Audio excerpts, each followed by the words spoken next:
Can you all hear me all right? Okay, super. So I'm going to change tacks a little bit. It was super this morning to hear kind of philosophical discussions around learning and to talk about the impact that we as museums are having in general.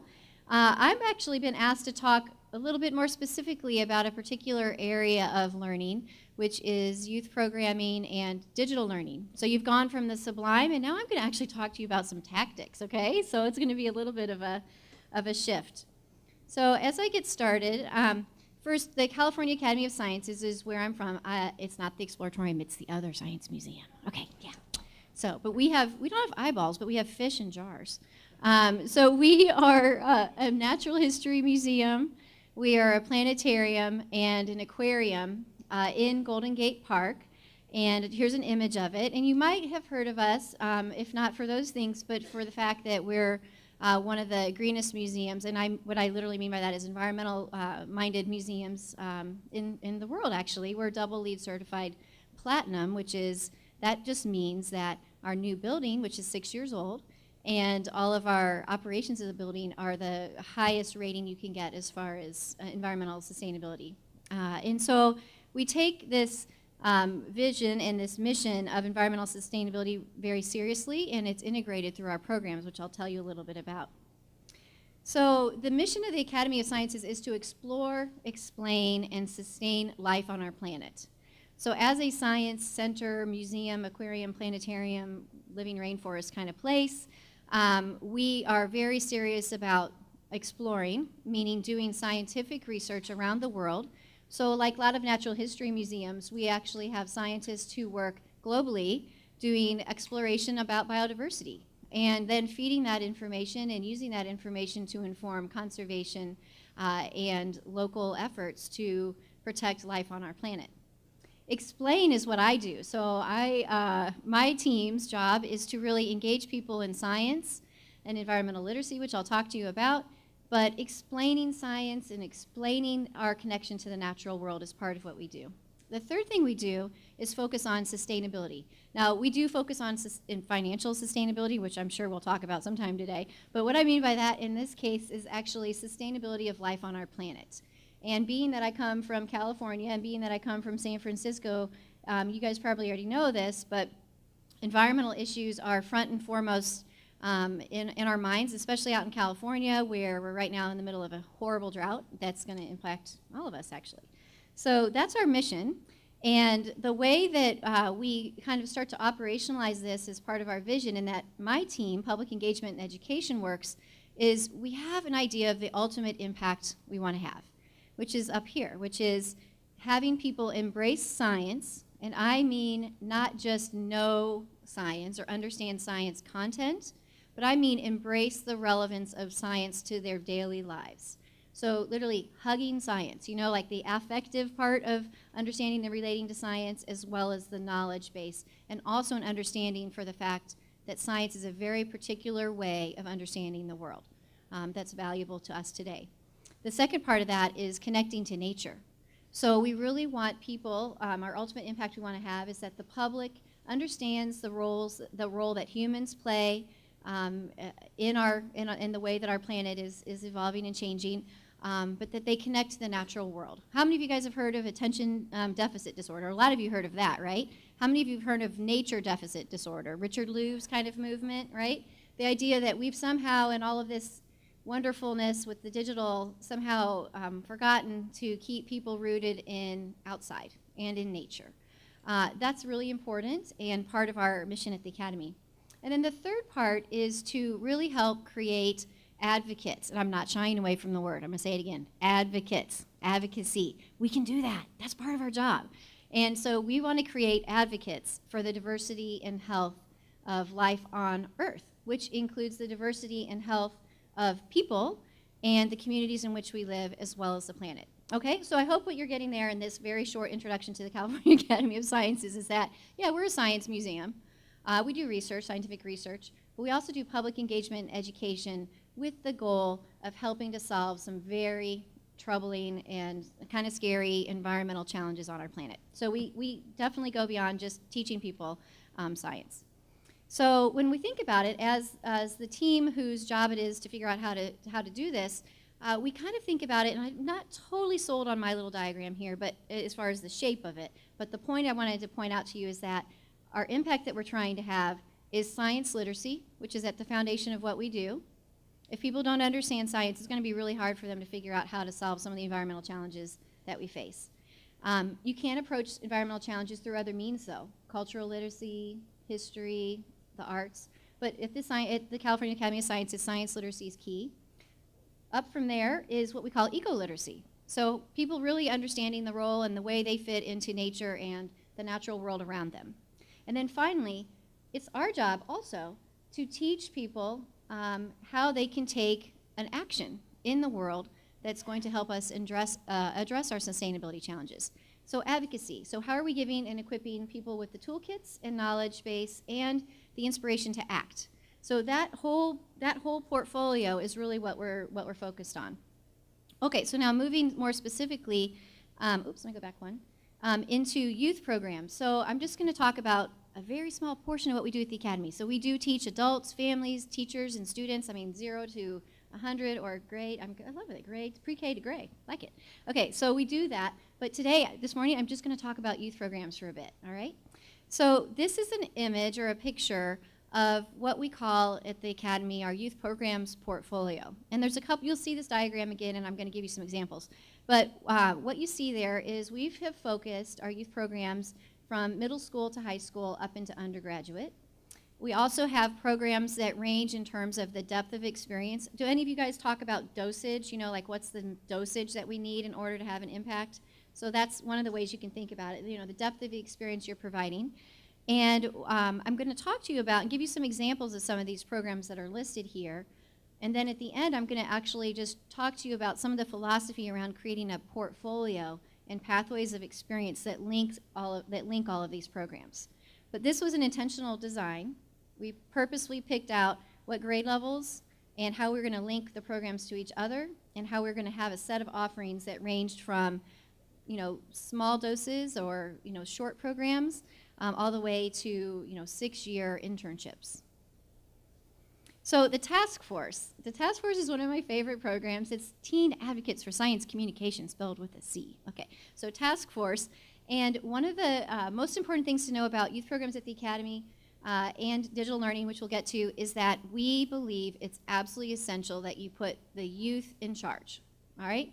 It's about creating experiences that are having them define what they want to learn, and we heard about that already this morning, and putting them in charge of helping create the experience as well. So I'm going to show you a video of the task force just to kind of get you, it's in their voice. So they created the video. So here, I thought you might like to hear from some youth. So here we go. We are TASK, Teen Advocates for Science Communication. TASK provides a great opportunity for teens across the Bay Area to learn more about science, meet new people, and engage visitors on the public floor. We learn about science topics that interest us and interact with real scientists. TASK increases the youth voice on the museum floor. We create and design fun, dynamic programs and activities for visitors that highlight the Academy's current exhibits. TASK uses creativity and energy to spark people's scientific curiosity, encouraging them to explore and learn in the museum. So basically, we make science fun. My favorite part of this program is performing the flash mobs. It's exciting to hear the music start as we all cast glances at each other and speed walk through the crowd to our positions. Another awesome show we did was creating the collections-based fashion show. The most meaningful part is teaching and interacting with the visitors. I love watching them have fun learning. As part of TASK, we support museum-wide projects. For example, we helped in the initial evaluation of the earthquake exhibit and performed at membership nights. I enjoy interacting with youth from other Academy programs. We're involved with a bunch of fun projects like planning a teen science night at the Academy. I joined TASK for all the opportunities that it brings, like field trips to meet other youth and national conferences to learn about other museums. We get the freedom to design our own experiences. Because of TASK, I've learned to become a better listener and leader when working in teams. It's made me think about future careers that I never even thought of before. Overall, I'd say the most meaningful part of TASK is actually knowing that, as youth, our ideas and our voices are actually heard through the experiences we create. Okay, so what you heard from the youth themselves are a couple of really key points.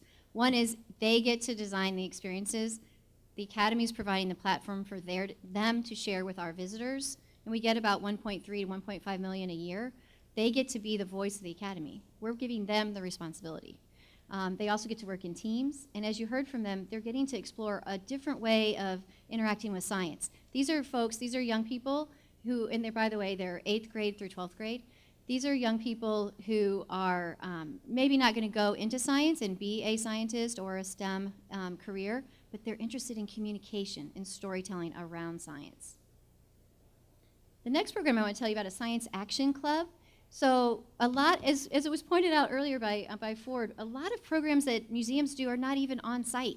We have a huge role out in the community. The Science Action Club is a program we do at middle schools at their site. It's a middle school citizen science project in which the young people actually participate in a real science question run by big agencies like NOAA, the Cornell Lab of Ornithology, and they're participating in real science at their school site, delivered in after-school time. So one of the most important things that we can do as museums is support the learning, and especially helping to bridge that learning from in school to out of school.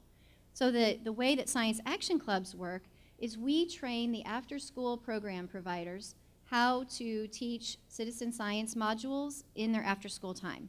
So we're not actually delivering the program, we're equipping and giving the skills to the after-school program to actually increase the amount of science education the kids are getting. The most important design feature of this program is we have a thing called the Allies. So every school who participates in a Science Action Club has to have a team comprised of a principal of the school, the director of the after-school program, a science faculty from the school, and the actual after-school teachers. And they have to be the design team for that school in order to do the Science Action Clubs. In some cases, it's the first time that the after-school program people have talked to a real teacher at the school. So the museum is playing the glue. Like, we're actually helping glue that experience for the kids. It's the same kid. They don't see themselves as a different person when they go to after school. They're in school or after school, they're the same kid. How can we bridge that experience for them? Now, I'm going to talk to you about digital learning really quickly. We have several digital learning programs, but before I explain each of them, digital learning at the Academy means how are we equipping young people with skills and experience with digital media to enable them to tell stories about science and to enable them to actually have the workforce skills they're going to need. And we've heard a little bit about those already. It's that awesome chart that was put up here before about how learning has changed. And so it's really about equipping them with the digital skills. So this isn't, at the Academy, we're not teaching them how to code. That's a good thing to do, though, by the way. But well, actually, they do learn a little bit. But the point of it is to equip them with the digital media skills so that they can make a change in the world. So when the first program, the Pearson Young Scientists, these were middle school kids. And their task, it was a year-long academic program run in after school, so they'd come to the Academy several times a week, and then also on the weekend on Saturday. Their job was to create a mobile game that could be used on Mount Tam, which is a local mountain that has a big water district that's a preserve. And their job was to create a mobile game that families could use when they were hiking around on Mount Tam that would acquaint the families with different environmental challenges that are facing that watershed. And they were in charge. They designed their games. We led them through a formal design process, so we were teaching them how to be design thinkers using the D-School methodology from Stanford. And we really brought in experts to help them learn how to work in a team and work in a joint setting. And then they got to develop the product and test it with users and all of that. So the end product wasn't the point. The point of this program for them was putting the tools in their hands in order to help them create experiences that were relevant to them and also the end users. The second digital learning program I'll tell you about is, we call it Science in Action. And who you see here is Jack Dumbacher, one of our curators. He studies how climate change is impacting bird migration and what that's going to mean for the distribution of keystone bird species. But those youth created a video, a little short documentary film about this topic that is then distributed through the Academy's Science Today channel, which is online, and there's a free app you can get also. It's an online news story channel. So this was authentic work they were doing in that they were leading with our mentorship. Problem with Plastics is another example of a digital learning program where the challenge, it was a design challenge. We had these high school kids, they came for an entire year to work on this project after school, and the challenge for them was, how do you design a social media campaign to acquaint the public of San Francisco with the problems with plastic and how to reduce plastic use. So we started with them learning. The picture that you saw there was they were at Recology, which is a waste disposal recycling facility that also does amazing educational programs. So they actually learned about the history of plastics. They were astounded to know that plastic hasn't actually been around for that long. They're like, really? Yeah, so that was kind of interesting for them to learn just about how long plastic has been around and all of the things that, the environmental challenges that we face around it. And then they designed a social media campaign. We taught them different social media platforms, and then they chose. And then they ran a 1-month-long campaign to reduce plastic use and acquaint people with the issues. Okay, and then Careers in Science. Careers in Science is a 4 to 6 year program that high school and undergraduates participate in. It's a paid internship. They work year-round. They come in cohorts of about 17 to 20 at a time. And the Careers in Science youth, their job is to do science, to teach the public science, and to learn more about science themselves. We recruit these youth from populations underrepresented in the sciences, and our impact goal for them is that they will major in STEM, a STEM topic in school, and if in college, and they will graduate from college in a STEM degree program. That's our goal for them. This program's been around for 17 years, and we keep modifying it. So that's one lesson. You guys already know this who are program designers. Constant modification, evaluation, thinking about your evaluation work as formative is absolutely critical to keep your programs going. So here's just some images of them, but they're on the floor. So this is about equipping them to be ambassadors for science with our visitors. Teen Science Night, what the task force folks mentioned this, every year the Academy hosts over 1,100 teens for a Teen Science Night from around the Bay Area. I am so excited about this program. This is a teen-designed Teen Science Night. So we have a committee of teens who design the experience. It's from, it starts at 6 and it goes until 9:30, and they design the whole thing. And it's a amazing experience to see youth from all over the Bay Area come to geek out and hang out with their friends who are also into science at the Academy. Now, how many of you guys work at a museum where you could think of all kinds of reasons why people would say, no way are we going to have 1,200 kids from? I mean, that's kind of scary, right? Like that can be a little intimidating for us grown-ups, the idea of 1,200 teenagers running around free, just for no parents, just teenagers. Well, we have staff as chaperones, but it's been amazing. The response has been terrific. And you can see the teens lining up. Those are Careers in Science youth. They played a leadership role in helping to design it, and there they are waiting to open the doors and the teens flow in. The energy was amazing. Here's some of the activities they were doing. I also wanted to talk briefly and share with you a little bit about the Hive, which is a regional network of youth-serving organizations that engage youth with digital media that we're setting up. It's a collaborative effort. You heard about Pittsburgh. Pittsburgh has a Hive. How many of you guys have heard of a Hive? Okay, several of you. Fantastic. So the MacArthur Foundation long ago kind of got, about 5 or 6 years ago, started the Hive model in New York, and then it spread to Chicago, and now it's in Pittsburgh, and we're getting one going in. It's in other cities too, but we're getting one going in the Bay Area. And the idea behind it is, you can see here, these are some of the organizations that are involved. The Public Library, KQED, that's our media station, Friends of the San Francisco Public Library, Bay Area Video Coalition, the Academy, and the National Writing Project. These are all organizations that are interested in working together to create pathways for youth to increase access to amazing digital media and learning experiences, and to really help youth engage in their communities around not just science in this case, but around topics of a wide range of topics that they're interested in. And when you think about the Hive, it's an amazing, it's based on connected learning principles, which you can read about, but what's really cool about it is that you have organizations that are committed to working with each other to actually co-design their programs to link the experience for the youth. So it's about the youth experience, not necessarily about what I here at the California Academy of Sciences think we should be delivering, but how do we have our youth guide us, we have a youth advisory board, guide us in the kinds of experiences that should cross the institutions that are part of the partnership. So we're back to this portfolio. So I kind of gave you a very quick introduction to some of the kinds of programs and how we're thinking about youth leadership. But I would sum up some of the principles that we use for those of you who are program designers. When we think about youth programs and digital learning at the Academy, we're really thinking about creating pathways of experience, which actually was already talked about this morning. So it's really about interest-driven learning. It's about creating experiences and the glue and the structure that allow us to help youth pursue their own interests and to become good at what they're interested in. Not about delivering what we think they ought to know, but us shifting from a mindset of being their teachers to their mentors and coaches.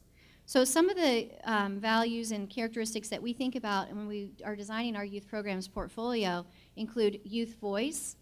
We are trusting the youth. We are putting our trust in them. They can teach the public science, right? And we're training them how to be ambassadors and communicators. Youth leadership. It's them co-designing the program and experience as we go alongside us. That's a total shift in the kinds of people you want to hire also. Okay, so it has implications for how you design your team and who you hire. Youth development, which is we're really pulling in decades of experience with youth development. Focus on the learner's journey. It's about their interests.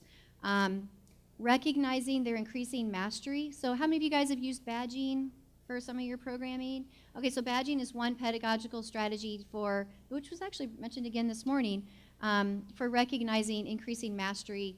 But the best badging isn't just a badge. The best badging is a system of badging, which I think we'll probably hear about later, but a system of badging that promotes the interconnectedness of the learning for the user.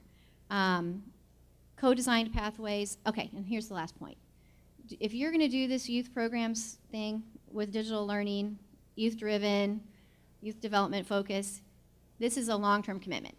All right? You cannot do this in 1 year. So that portfolio that I showed you is 3 years old now. It's grown tremendously, but we're still learning. The happy news is we came up with the concept and the portfolio and the idea of pathways. So, and we were able to get it 95% funded within a year. That's the eagerness on the part of the donors and the philanthropic community to fund meaningful learning for youth. And the pathway part too is we designed it so youth can move in and out of the programs. They can go from one program to another. We measure impact in very real ways. We personally like developmental evaluation so that you're not waiting until the end of the year to learn that you did it wrong, right? We love evaluation that gives us feedback along the way. And a couple other primary research, right? So we've also embedded social science researchers on learning in our programs beyond evaluation. So partnerships with local universities to help us really understand how learning is happening in these settings. I will just talk about numbers really quickly. These are high-touch, kind of expensive per capita programs. But what we committed to is for the first few years, focus on the impact, not the numbers. Demonstrate the power of this model, and now, 3.5-ish years later, now we're starting to talk about how are we going to scale. And there's all kinds of, we could have a whole session on scaling if you want. But that has allowed us to get traction, to learn, to experiment, to fail, to revise, and now we're ready to talk scale. And then finally, I'm just going to leave you, I wanted to read you a little quote from Mariah Jenkins. So Mariah started in the science action clubs at her middle school, and then she got so jazzed by this sort of sciencey stuff, she hadn't thought of herself as a sciencey person before, that she applied and got into the Careers in Science program. And she's actually been featured in a film that's featured on Edutopia about her experience. And I just want to close with this quote. She says, "In regular school, we and are all expected to work in the same way. We're all tested, graded, and evaluated the same. We're given lessons and then told to move on. Some people thrive in school while others find it hard to stay interested. And think if everyone had the chance to experience informal education, our world would be in much better shape." I feel that if everyone got to develop the same passion for learning that I did through school clubs or in something that they care about, kids would be less likely to drop out. And most importantly, staying in school gives them a chance to better the world. So that's the power that you guys have, right? We're changing lives. It's amazingly fun and so important. So thank you very much.